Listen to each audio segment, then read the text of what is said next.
Hey everyone, welcome to Roaming with Romer. I'm gonna pick up where I left off on the last video. I talked about growing up with autism, being on the autism spectrum and having anxiety. And this is gonna talk about my love affair of Volkswagens, vintage Volkswagens. Because if you know me, you know that I'm into old Volkswagens. That's Romer, what the channel's named after, Roaming with Romer. 1987 Volkswagen Vanagon. So when I was really young, long before I could ever drive, I found out about Volkswagen vans, camper vans. And I kind of had this like fantasy in my mind of having one of those and being able to live in it. So the camper style, those old hippie Volkswagen vans with the camper stuff in them.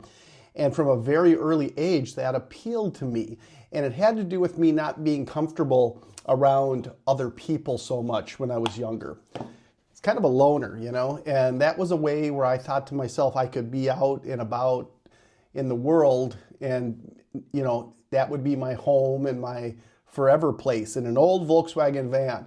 And that dream, that fantasy, when I was about 17 years old, kind of became a reality. I didn't live in it full time, but I had a Volkswagen Dasher.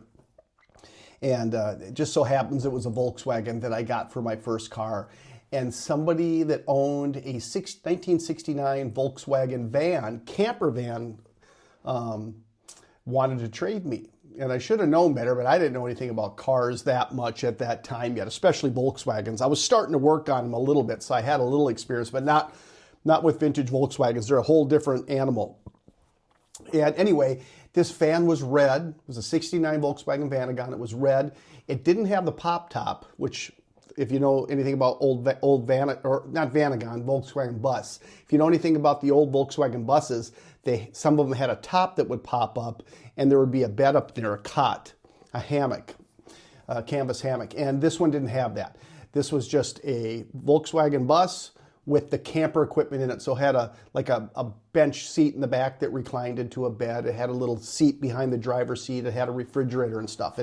And he wanted to trade me for this. And he had bragged about how the engine in it was brand new. He had just rebuilt it and all these things. It was a guy in Hudson, Wisconsin. And I said, yeah, I'll do the trade. And he goes, well, I need a couple days to get it ready. Okay, maybe he's gonna clean it up for me.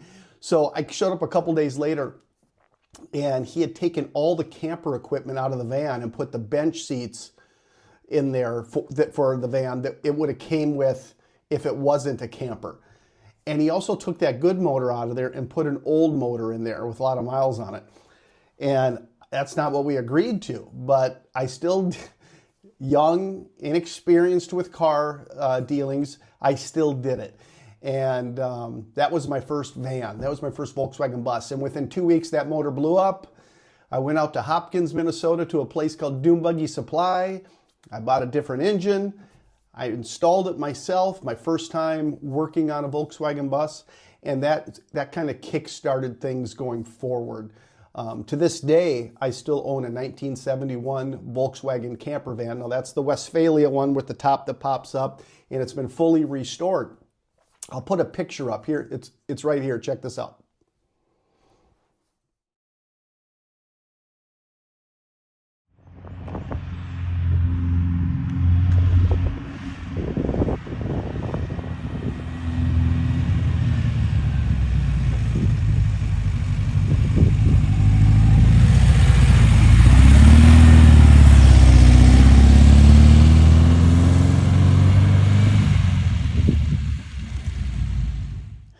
Yeah, so that's Gus the Bus, 1971 Volkswagen camper van.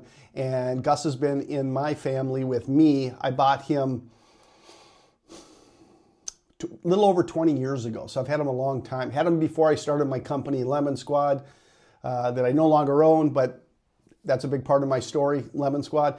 I bought him from what's his name now? I always forget his name. Glenn Taylor sold me that Volkswagen bus. He is the owner, or was the owner, of the Minnesota Timberwolves. And back then it was before Facebook Marketplace. I was on Craigslist and answered an ad, and he lived in Mankato, and that's where I went to go pick it up. And I think I paid $3,500 for Gus the Bus when I originally bought him. He's on his second restoration right now. I've restored him twice. So he's been great. He's been awesome. I have a brand new motor, brand new tranny in it, and he's rare and ready to go. He's more for getting around town. I don't really camp in him too much anymore. I did take him on a whirlwind trip a couple different times where my wife and I went all around the country. And one time we did it when right after our, well, no, not right after our daughter was born. Maybe our daughter was 7, 8 years old, I guess, at that time. But she went with on one time. And I remember getting, my daughter and I both got food poisoning in San Francisco, and we're up all night throwing up while we were staying in our van. So I think we stayed in the van there on that road trip. That was a 2-month road trip. So it was just a blast. I lived in it for 2 months straight, and it was great. These days, for the longer trips, I take RoR again, my Vanagon 1987 camper van, and that's the 4-wheel drive one with all the camper gear in it and stuff. And I've done a ton of work to this thing. It's just a beast. It's got a diesel 2.0 TDI engine in it, lift kit, all sorts of stuff. I'll show a picture of that one to you too. It's right here.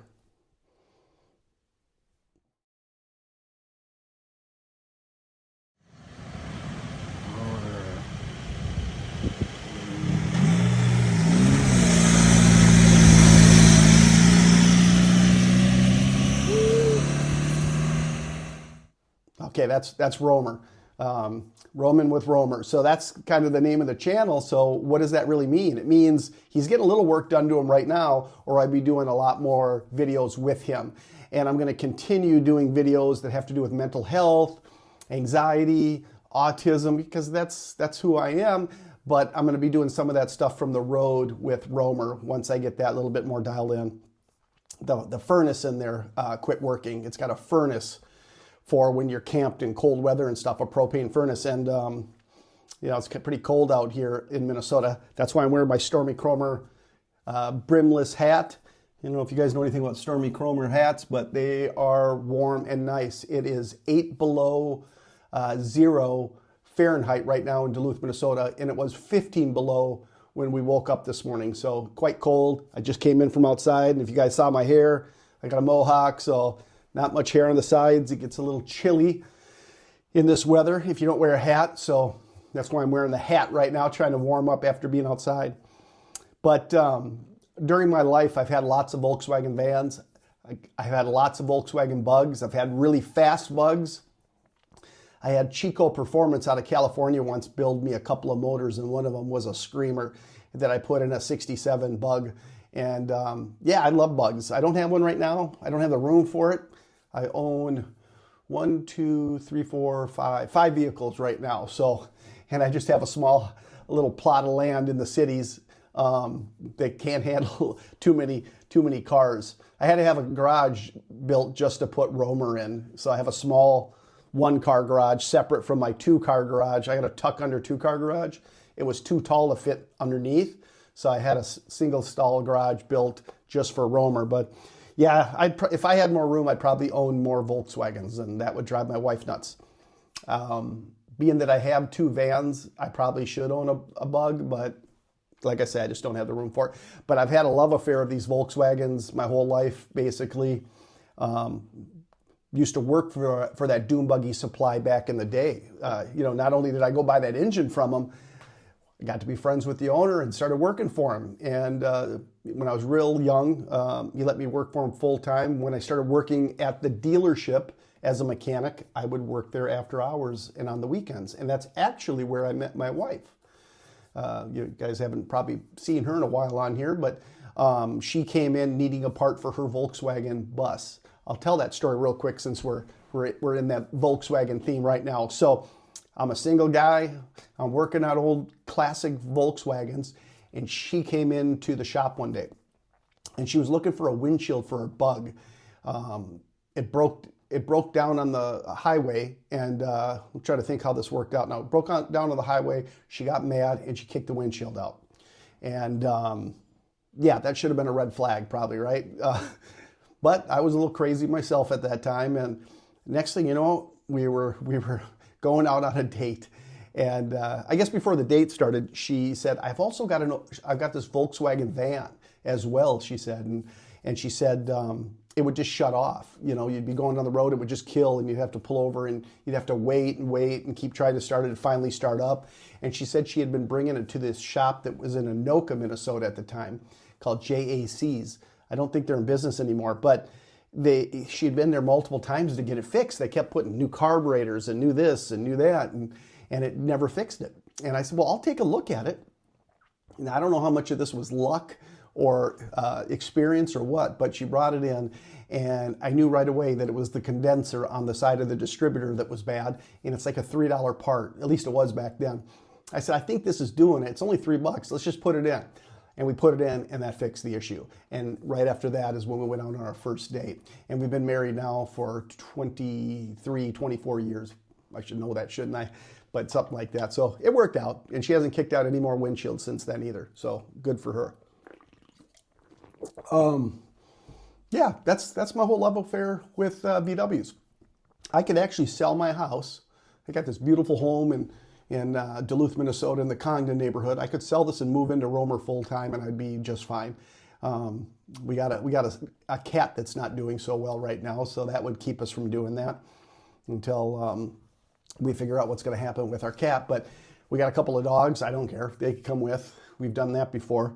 I just love old Volkswagens, and I like spending time in them, and I don't like working on them as much as I used to, but you know, that's why there's shops out there. I use a shop in St. Paul called Vanagon Automotive, and they kind of take care of all my stuff these days. So anyway, guys, I just thought I'd talk about my love affair of Volkswagens and how that came to be. You know, it came to be because I was a guy that liked to be by myself, and I thought the Volkswagen bus was the way to go in my young, anxiety-ridden youth. So anyway, everybody have a great day, and we'll see you on the next video. And by the way, these are all stories from Turmoil to Triumph, my book. There's a link below if you guys want to pick up a copy, but this is all coming from the book, all this stuff I've been talking about. We'll see you on the next video. Take care, guys.